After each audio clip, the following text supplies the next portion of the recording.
Hello viewers, what's up? My name is Rocky and you're watching Exam Rules channel. তো viewers, ভিডিওটি শুরু করার আগে একটি কথা যেটা আমি আপনাদের সবসময় বলে থাকি, যারা যারা এখন পর্যন্ত আমার চ্যানেলটি সাবস্ক্রাইব করেনি তারা অবশ্যই চ্যানেলটি সাবস্ক্রাইব করে নেবেন এবং লাইক কমেন্ট শেয়ার দিয়ে অবশ্যই আমার চ্যানেলের সাথেই থাকবেন। তো ভিউয়ার্স, আজকের ভিডিওটি খুব ইন্টারেস্টিং, তো অবশ্যই লাস্ট পর্যন্ত দেখার চেষ্টা করবেন। আজকের ভিডিওর টপিকটা আপনারা টাইটেল বক্সে দেখতে পাচ্ছেন, সেখানে বলা আছে যে একাদশ শ্রেণীতে ম্যানুয়াল ভর্তি নোটিশ 2020-21 এই বিষয়ে আমি আজকে আপনাদের সাথে কথা বলার চেষ্টা করবো এবং বিস্তারিত এই বিষয়ে বলার চেষ্টা করবো। অনেক স্টুডেন্ট বলেছেন যে এই নিয়ে একটি ভিডিও তৈরি করুন। আসলে আমি এখন অন্যান্য ভিডিও বেশি তৈরি করতেছি, যার কারণে এই ভিডিওগুলো কম তৈরি করা হচ্ছে। তো যার কারণে এই স্টুডেন্টগুলো আসলে অনেকটা হতাশ হয়ে পড়েছে, তার জন্য আসলে এই ভিডিওটি আজকে তৈরি করতেছি।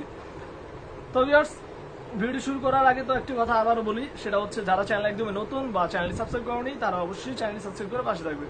তো চলার কথা না বাড়িয়ে ডাইরেক্টলি এখন মূল টপিকসে চলে আসি, যে একাদশ শ্রেণীর ম্যানুয়াল ভর্তি নোটিশ, মানে এখন পর্যন্ত যারা ভর্তি হতে পারেনি তারা যাতে যে কোনো কলেজে ভর্তি হতে পারে তার একটি নোটিশ সম্পর্কে আজকে কথা বলবো।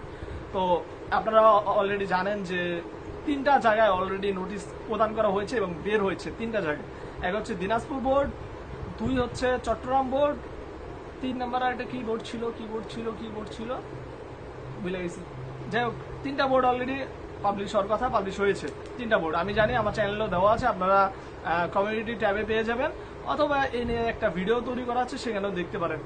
তো টোটালি হচ্ছে 3টা বোর্ড দিয়েছে, আর বাদ বাকি এখনো 6টা বোর্ডের এখনো কোনো নোটিশ আসেনি।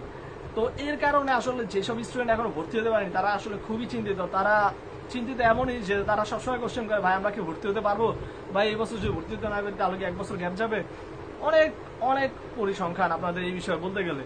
তো তাদের জন্য আমি এই ভিডিওটি তৈরি করতেছি, খুব মনোযোগ সহকারে লাস্ট পর্যন্ত ভিডিওটা অবশ্যই দেখবে, তাহলে ফুল জিনিসটা ক্লিয়ার হতে পারবে।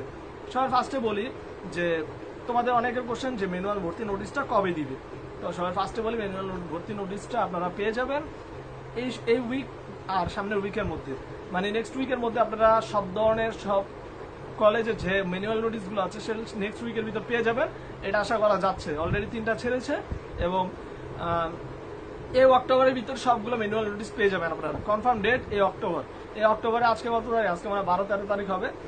30 তারিখের ভিতরে আপনারা সবকিছু পেয়ে যাবেন, সব ধরনের। আর আগেই হয়ে যেতে পারে, কিন্তু তাও একটা টাইম বললাম যে অক্টোবর মাসেই আপনাদের পরিপূর্ণ সজাগ থাকতে হবে এই বিষয়ে, আপনাদের কখন এই নোটিশটা ছাড়ছে। কারণ নোটিশের ডেটটা কিন্তু খুবই কম, 2 থেকে 3 দিন দেওয়া হচ্ছে, যার কারণে আপনি যদি ভুলক্রমেও এই নোটিশটা এড়িয়ে যান বা দেখেননি তাহলে কিন্তু আর ভর্তি হওয়ার চান্স থাকবে না, আপনাদের 1 বছর লস হবে।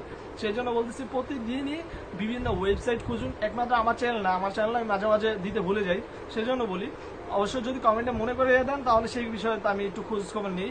বাট আপনি যে কোনো জায়গায় দেখবেন, ওয়েবসাইট দেখুন, বিভিন্ন জায়গায় খুঁজুন যে আপনার বোর্ডের ভর্তি নোটিশটা দিছে কিনা। যদি দেয় অবশ্যই আপনারা ভর্তি হয়ে যান, কারণ এই টাইমটা অনেকটা স্বল্প টাইম থাকে আপনাদের ভর্তি হওয়ার জন্য। তো সেই জন্য বলবো যে ভর্তির যে ম্যানুয়াল নোটিশটা সেটা মাত্র 2 থেকে 3 দিন টাইম দেবে আপনাদের। আর আপনারা আগে থেকে কলেজ চয়েস করে রাখুন যে কোন কলেজে ম্যানুয়াল ভর্তি হতে চান, আগে সেই কলেজে যাবেন এবং সেই কলেজে জেনে রাখবেন যে এই কলেজে আসলেই সিট খালি আছে কিনা। যদি সিট খালি না থাকে আপনি ওই কলেজের জন্য বসে থাকলেন, লাস্টে কিন্তু ম্যানুয়াল ভর্তির যে নোটিশটা আছে সেটা দিয়েও আপনি ভর্তি হতে পারবেন না। সেই জন্য বললাম ভিউয়ার্স যে বাদবাকি যে 6 বোর্ড আছে ঢাকা বোর্ড সহ অনেক স্টুডেন্ট, আসলে প্রচুর স্টুডেন্ট এখনো ভর্তি হতে পারেনি। তো এইসব স্টুডেন্ট কিন্তু বিভিন্ন কলেজ খুঁজবে। তো সেই কারণে বললাম যে সবাই যদি এক কলেজে গিয়ে বসে থাকেন তাহলে কিন্তু বাদবাকি কলেজে খালি আছে, এই কলেজে খালি নেই, এমন হবে। তো সেই জন্য বললাম খুবই ভালোভাবে জেনে শুনে রাখুন এবং লোক রাখুন যেখানে আপনার এই নিউজটা আসলে আপনি যা ভর্তি হতে পারেন। যেমন আপনি প্রতিদিন একবার বা 2 দিন 1 দিন পর পর আপনি একটু কলেজে খোঁজ নেন, যেহেতু আপনি ভর্তি হতে পারেননি আপনার একটু কষ্ট করাই লাগবে। এটা হচ্ছে মেইন বিষয়, যে আসলে এখানে খালি আছে কিনা, স্যার সিট খালি আছে কিনা, বা ওই কলেজের অধ্যাপক যে আছে তার সাথে কথা বলুন। তো তারা বলবে যে এখানে সিট খালি আছে কয়টা। তো স্যার আমি যেহেতু আপনার সাথে কথা বলছি, আমি যদি ম্যানুয়াল ভর্তি নোটিশ নিয়ে আসি আমি কি ভর্তি হতে পারবো? তখন তারা বলে যে হ্যাঁ তুমি আসলে তোমাকে নিব, তাহলে দেখবা যে তুমি ওইখানে চান্স পাওয়ার সম্ভাবনা আছে। তুমি বললা যে এখানে সিট খালি আছে, উনি বললো খালি আছে, কিন্তু 10-12 জন 15 জন 20 জন আসলে একসাথে, তখন খালি আছে 5 সিট, তখন কয়জন তিনি ভর্তি নিবে সেটা হলো বিষয়। যে সিট খালি আছে কতজন এবং তোমাকে ভর্তি নিবে কিনা সেটা তোমার রেজাল্টটা তাকে দেখাবা এবং বলবা যে এই রেজাল্টে আমি কি এখানে ভর্তি হতে পারবো। তাহলে ম্যানুয়াল ভর্তি নোটিশ যেদিনই দিবে আমি আসলে যাতে স্যার আমাকে নিয়ে নেন, এরকম একটা এইভাবে কথা বলে রাখবা যাতে তোমার ভর্তির ক্ষেত্রে কোনো প্রবলেম না হয়। কারণ ম্যানুয়াল ভর্তি নোটিশ দেওয়ার পর কলেজ চুজ করা বহুত টাফ। আগে 5-10টা কলেজ খুঁজে রাখো যেখানে সিট খালি আছে, যাতে যাওয়ার সাথে সাথে ভর্তি হতে পারো। তো যে কোনো একটা ভর্তি হয়ে গেলে রিল্যাক্স যে তুমি ভর্তি হতে পারছো, কারণ এই নিয়ে 4 নাম্বার বার হচ্ছে যেখানে ম্যানুয়াল ভর্তি নোটিশ, এটাই লাস্ট, এরপর কিন্তু আর কোনো ভর্তি নোটিশ আসবে না। তো সেই জন্য বললাম যে এই বিষয়টা তোমাদের খুবই মনোযোগ সহকারে মাথায় রাখতে হবে, যাতে তোমাদের এই বিষয়ে কোনো প্রবলেম না হয়। এরপর হচ্ছে ম্যানুয়াল নোটিশ, ভর্তি নোটিশে ভর্তিতে কত টাকা লাগবে। আসলে যে চার্টটা দেওয়া যায় তোমাদের, যে ভর্তি নোটিশটা দিবে সেখানে সব ধরনের টাকার বিষয় লেখা থাকবে, সেটা বিষয়ে আমি আলাদা বলবো না। অলরেডি যেগুলাই দেখছি সবগুলো সেম টাকা, তোমাদের কোনো বাড়ানো হবে না, 450 টাকা করে লাগবে, এবং সাথে 150 টাকা কোনো এক্সট্রা কি ফিস আছে সেটাও লাগবে। তো এই টাকাটাই আপনাদের লাগবে, এছাড়া কিছুই না। আর ভর্তি হতে যে টাকাটা দরকার হয় সেটা। তা আপাতত ভিউয়ার্স এগুলো ছিল।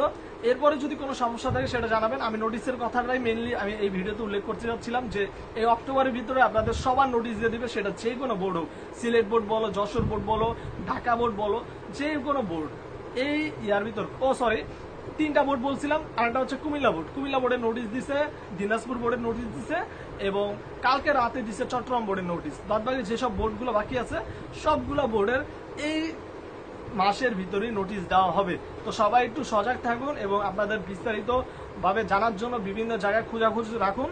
আমার চ্যানেলের উপরে ভরসা করে থাকেন না, কারণ আমি সবসময় অ্যালার্ট থাকি না। যদি অ্যালার্ট থাকি তাহলে পেয়ে যাই, অনেক সময় দেখি যে একদিন আমার নিজেরই লেট হয়ে যায়, এরকম হয়। তো সেই জন্য বললাম যে আপনারাও খোঁজখবর রাখুন, আমিও রাখতেছি। যদি আমি পাই অবশ্যই আমি আমার চ্যানেলে দিয়ে দিব, এবং আপনারা যদি পান তাহলে তো পেয়ে গেলেন। সেই জন্য বললাম ভিউয়ার্স, যদি ভিউয়ার্স ভিডিওটি ভালো লাগে অবশ্যই চ্যানেলটি সাবস্ক্রাইব করে রাখুন এবং চ্যানেলটির সাথে থাকুন। Have a nice day viewers, good bye, see you letter.